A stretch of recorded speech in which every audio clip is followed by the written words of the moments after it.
Hello everyone, today I'm going to complete my assessment 2. I will explore the Korean negotiation style and give practical advice about how to negotiate with them. Let me break it down into the following sections. First is a short introduction to the country of Korea.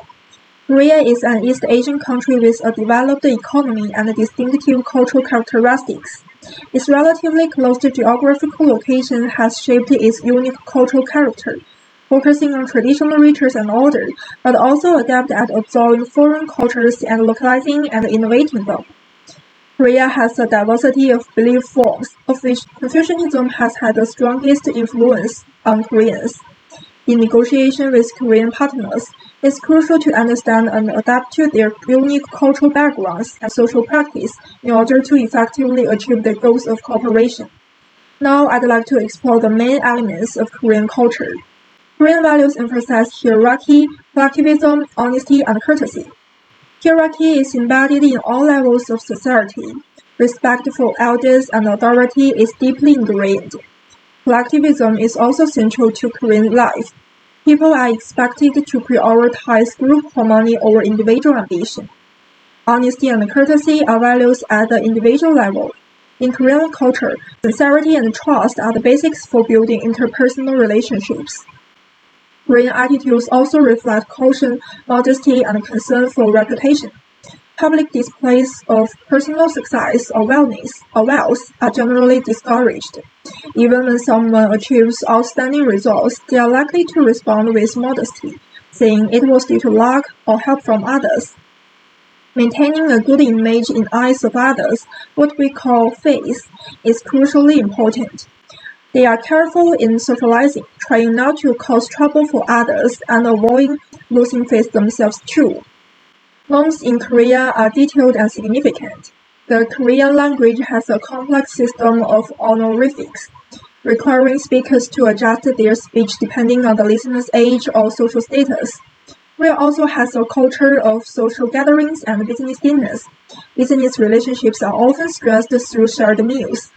Disagreements are typically expressed indirectly, as open confrontation is considered immature and disrespectful. In everyday behavior, Koreans show a high degree of politeness and self-control. Greetings often include deep bows and handshakes. When parting, people may bow multiple times, especially to someone of high status. Giving or receiving business cards, gifts, or even drinks is usually done with both hands to show respect. And the seating arrangements during meetings or meals also follow strict rules. Dress is very important, whether in daily life or on formal occasions. Koreans are usually well dressed. They view appearance as a sign of respect and discipline. Korea has a high context culture, meaning communication often relies on indirect cues. Koreans tend to avoid saying no directly. They might say, "We will think about it," or "It needs to be discussed," which could signal disagreement or hesitation. Nonverbal communication, such as eye contact, tone, and pauses, can carry significant meaning, and even silence can be more powerful than words. Listeners are expected to respond with respectful nods or brief comments to show they are actively engaged.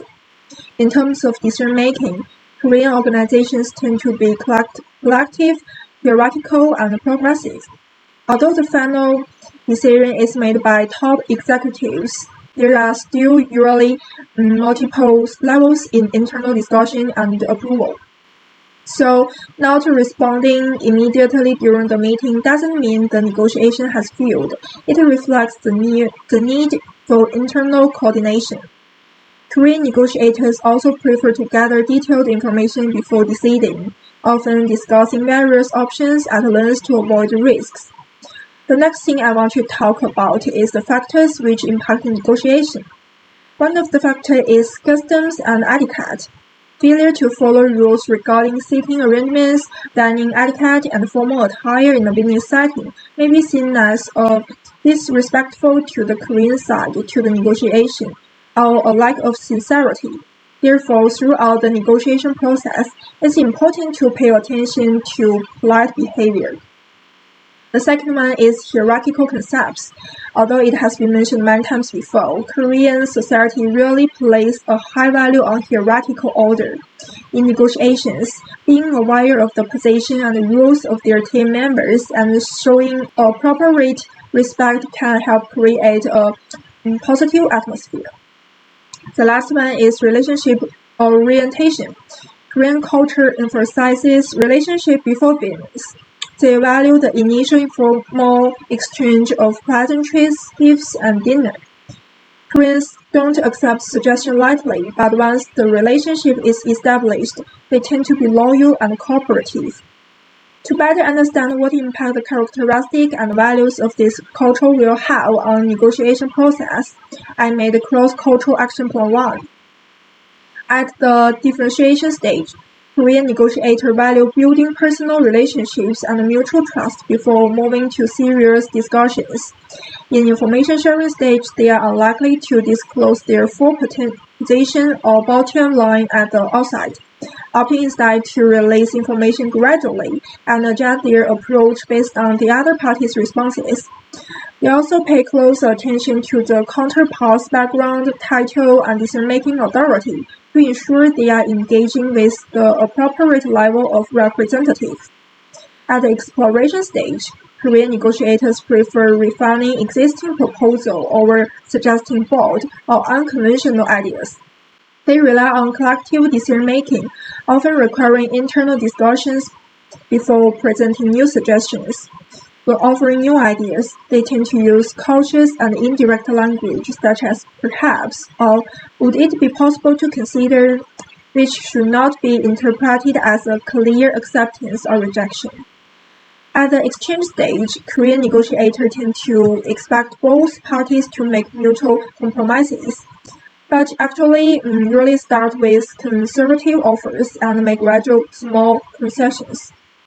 They prefer to resolve disagreements through private discussion or with the help of intermediaries. Throughout the exchange phase, nonverbal cues, tone of voice, and contextual subtleties often carry significant meaning. Considering the cultural impact outlined in Action Plan 1, the following strategies can be adopted in improved negotiation efficiency. We should spend more time on pleasantries and relationship building at the differentiation stage, and not push the agenda too quickly, allowing the Korean partners ample time to ease into the core topics at their preferred pace. Additionally, we should respect Korea's hierarchical culture to ensure we are interfacing with someone who has the appropriate authority. At the exploration stage, we should emphasize the use of collective language, such as we believe instead of I suggest, aligns better with cultural expectations of Korean negotiators. When expressing different opinions or making suggestions, we should use soft and diplomatic language to show respect for Korea's receiving culture, and then allow them sufficient time for internal discussion. Finally, at the exchange stage, when dealing with concessions or sensitive issues, we should avoid the direct negotiation in public, instead choosing to communicate privately. Moreover, we should clearly convey our commitment to building a long-term partnership. This will be more likely to win the trust and cooperation of the Korean partner. Overall, we come to the conclusion. When negotiating with individuals from Korean cultural backgrounds, it's important to learn to observe situations from perspectives that is different from our own cultural lens. Having strong cultural awareness enables us to better interpret the cultural motivations behind the Koreans' behavior and to adapt their own communication and negotiation strategy accordingly. It can also minimize the potential negative impacts that cultural misunderstandings may cause. That's all. Thank you.